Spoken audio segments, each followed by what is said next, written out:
सभी भक्तों को जय बाबा की।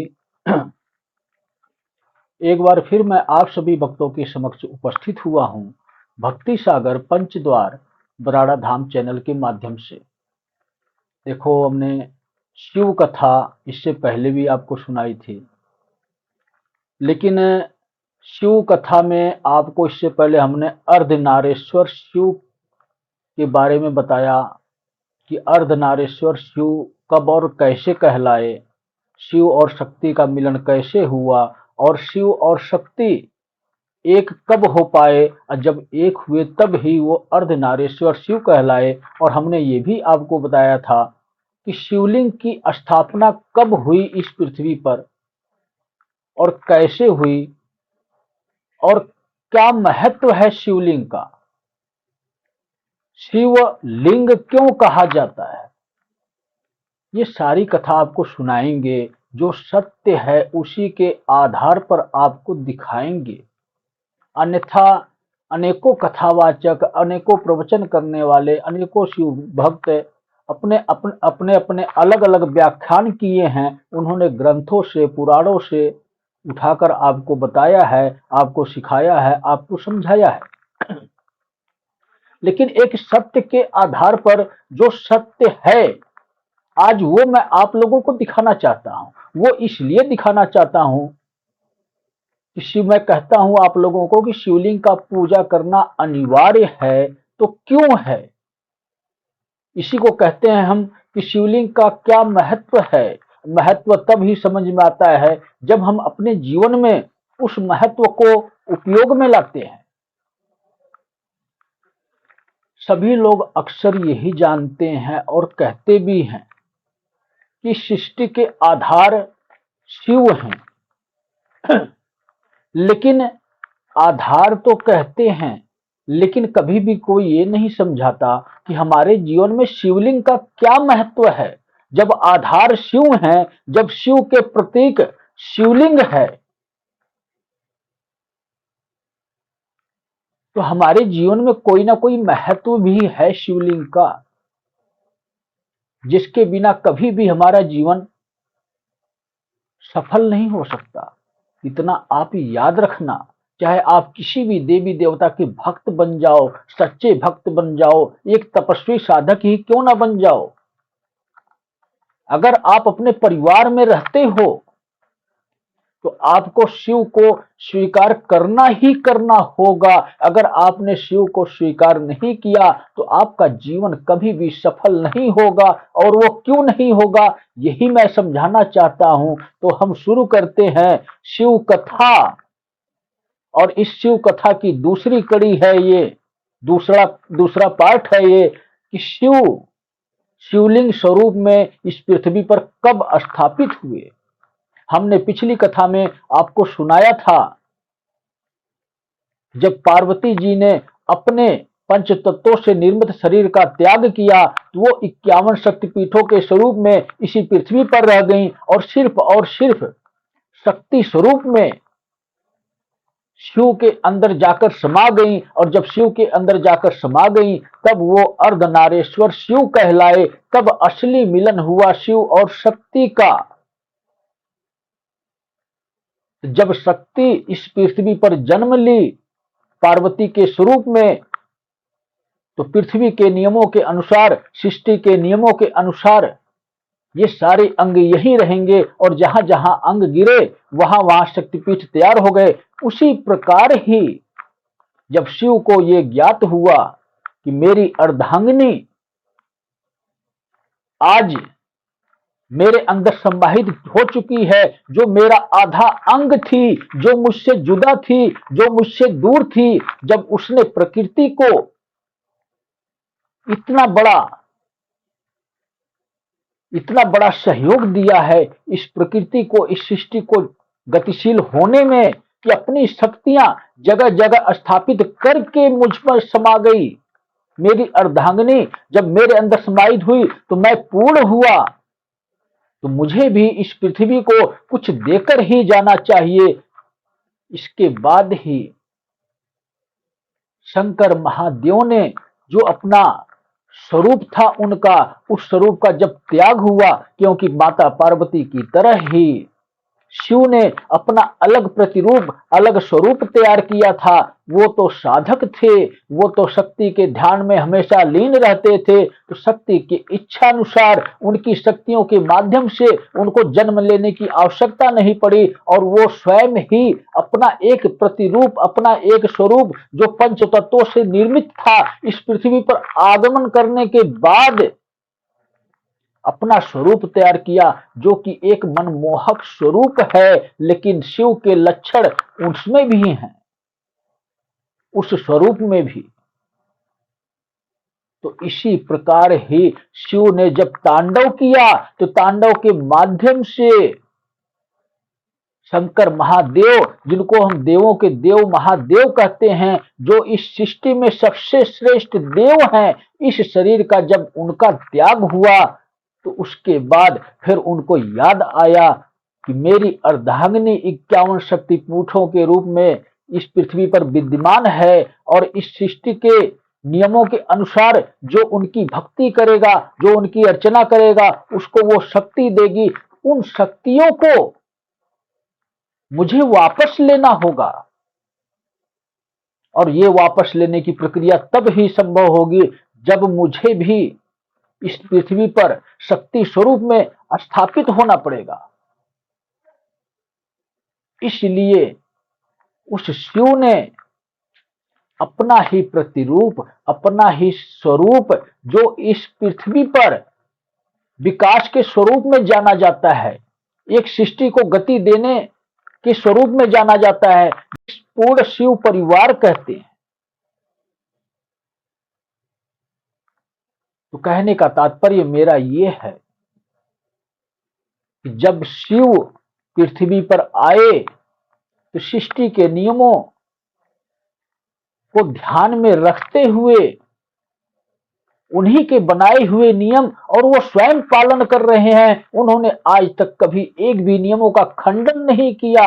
जो सृष्टि के बनाए हुए नियम थे, ब्रह्मा के जो लेख थे, उन लेखों को शिव ने स्वयं पूर्ण किया। शंकर महादेव और माता पार्वती के साथ एक स्वरूप में, एक परिवार में बंध कर रहे, और सृष्टि में जिसको जो चाहिए था, जो शिव शंकर महादेव की भक्ति करता था, उसको उस प्रकार से वो वरदान देते थे। तो हमें सीख क्या मिलती है शिव परिवार से? हमें सीख यही मिलती है कि जब स्वयं सृष्टि के रचनाहार, जिन्होंने सृष्टि को बनाया, जब वो इन नियमों का पालन करते हुए अपना पारिवारिक जीवन व्यतीत किए, और समय अनुसार जब कार्य पूर्ण हो गया, तो इसके बाद इस सृष्टि का त्याग करके अपने लोक को वापस चले गए, उस शक्ति के निकट चले गए, जहां पर हमेशा एक समाधि अवस्था में रहते हैं, एक ध्यान में लीन रहते हैं, जिस ध्यान को भंग करने से हर एक देवता डरता है। लेकिन जाने से पहले उन्होंने अपना यही स्वरूप इस पृथ्वी को देकर गए, एक इस प्रकृति को देकर गए, एक शिवलिंग स्वरूप। और ये सत्य है, जिस प्रकार हमने आपको बताया, शिव और शक्ति का मिलन तब हुआ पूर्ण, जब अर्धनारेश्वर स्वरूप उनका तैयार हुआ, जब माता पार्वती इस सृष्टि के नियमों से, वचनों से मुक्त हुई, शरीर का त्याग करके, जो प्रकृति के, जो इस सृष्टि के, जो इस पृथ्वी के पंच तत्वों से निर्मित शरीर था, इसी पृथ्वी को देकर गई, और शक्तिपीठों के स्वरूप में देकर गई। और इसी प्रकार से ही शिव अपनी शक्तियों के माध्यम से भोला शंकर महादेव का स्वरूप जो था, तांडव के माध्यम से उस स्वरूप को नष्ट किए, और नष्ट करने के बाद उनको ये ज्ञात हुआ कि मेरी अर्धांगिनी, मेरी स्वामिनी, जिसने प्रकृति को गति देने के लिए इतना बड़ा बलिदान दिया है, इतना बड़ा इस प्रकृति को सहयोग दिया है, 51 शक्तिपीठों के स्वरूप में, तो मेरा भी दायित्व है कि उस प्रकृति को गति में बाधा ना आए कोई, तो मुझे भी इस प्रकृति को कुछ देना चाहिए। और उसके बाद शिवलिंग की स्थापना पृथ्वी पर हुई और उसके बाद ही रावण का जन्म हुआ। और वही रावण उस शिवलिंग की पूजा शुरू किया, क्योंकि रावण शिव की इच्छा से उत्पन्न हुआ था। उनकी इच्छा थी कि युग शुरू होने वाला है, और जब युग शुरू होगा तो रावण जैसे राक्षसों का रहना भी अनिवार्य है।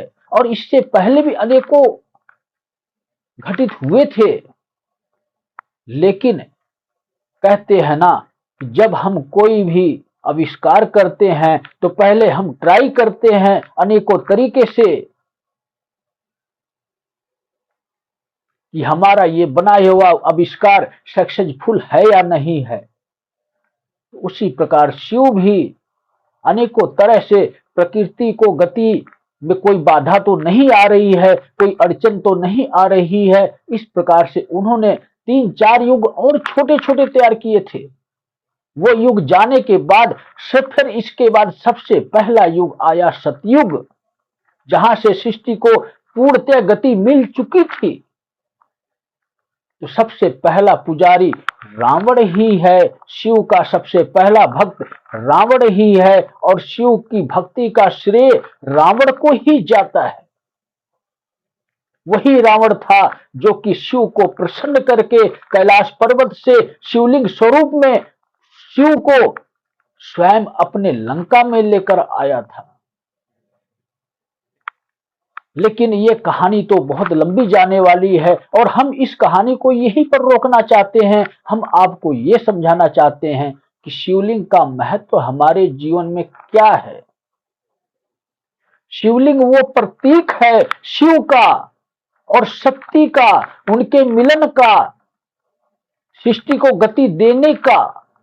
शिवलिंग ही प्रतीक है कि इस सृष्टि को गति तब ही मिलती है जब हम शिवलिंग की पूजा करते हैं, और उस सृष्टि के नियमों में रहते हुए अगर हमारे पास परिवार है, हम परिवार में बंधे हुए हैं, हमारे माँ बाप हैं, हमारे भाई बहन हैं, हमारे कोई भी रिश्ते नाते हैं, तो हमारे जीवन में अपने उद्धार के लिए ये अनिवार्य होता है कि हम शिवलिंग की पूजा अवश्य करें। और जो व्यक्ति शिवलिंग की पूजा को ठुकराता है, जो अज्ञानतावश शिवलिंग की पूजा नहीं करता है, उसको कभी भी मोक्ष की प्राप्ति नहीं हो पाती है। उसकी सिर्फ और सिर्फ विष्णु के माध्यम से उसको मुक्ति ही मिलती है। कहने का तात्पर्य मेरा ये है कि हमें अगर मोक्ष चाहिए तो हमें शिव को श्रेष्ठ स्वीकार करना होगा, और जब उनको हम श्रेष्ठ स्वीकार करेंगे तब ही हमें मोक्ष मिलेगा। और जब वो श्रेष्ठ होंगे तो ये अनिवार्य हो जाएगा हमारे जीवन में कि शिवलिंग की पूजा करना हमारे लिए बहुत ही अहम हिस्सा होगा हमारे जीवन का।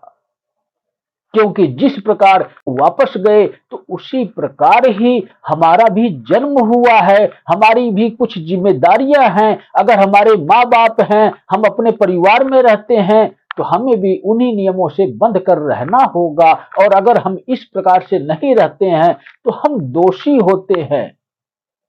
हमने सृष्टि के नियमों की उल्लंघना की है, उस नियमों का हमने पालन नहीं किया जो शिव हमें संदेश देकर गए।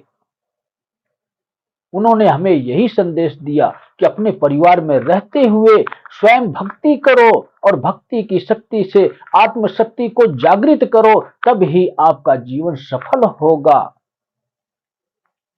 लेकिन जहां से सृष्टि शुरू हुई है, जिन्होंने सृष्टि को एक गति दी है, वही पालन करता भी हैं, वही संहार करता भी हैं, वही मुक्ति भी प्रदान करने वाले हैं, वही मोक्ष भी प्रदान करने वाले हैं।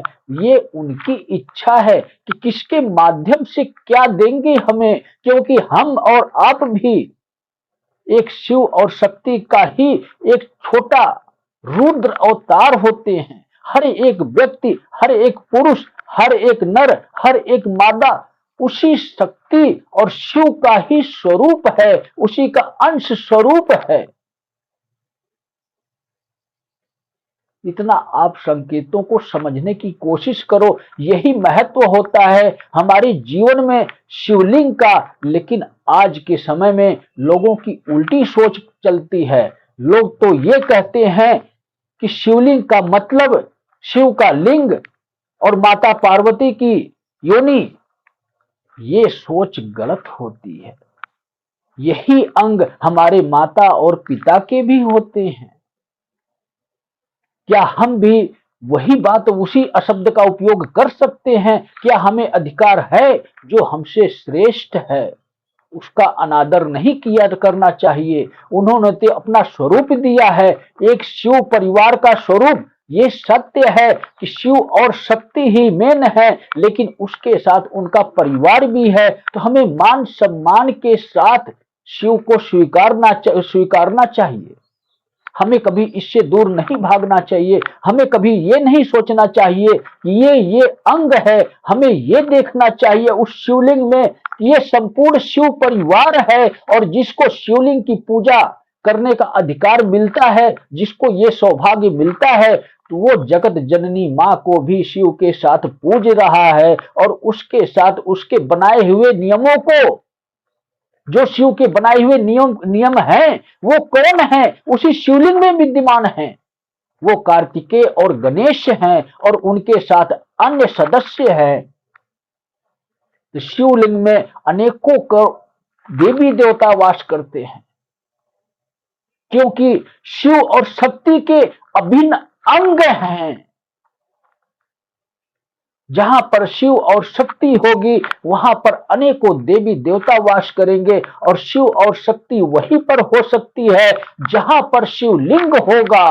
तो शिवलिंग का कभी भी अनादर ना करो। अगर आपने कभी भी गलत सोच रखकर शिव का अनादर किया, शिव का अपमान किया, उस शिवलिंग को ठुकराया, तो आपने अपने जीवन को ठुकरा दिया। और जब अपने जीवन को ठुकरा दिया तो शिव कभी भी आपको अपनाएंगे नहीं। यही सत्य है। तो इसीलिए मैं कहता हूं, शिव ही सत्य है। शिव ने सृष्टि की रचना की, तो संहार भी शिव ही कर सकता है। तो शिव की तीसरी दृष्टि से बचकर रहो। उसको ये पता ना लगे कि कोई मेरा ही अंश स्वरूप मेरे नियमों का उल्लंघन कर रहा है। अगर उसको ये दिख गया, उसकी ये तीसरी दृष्टि खुल गई, तो अंत निश्चित है। तो सभी भक्तों को जय बाबा की।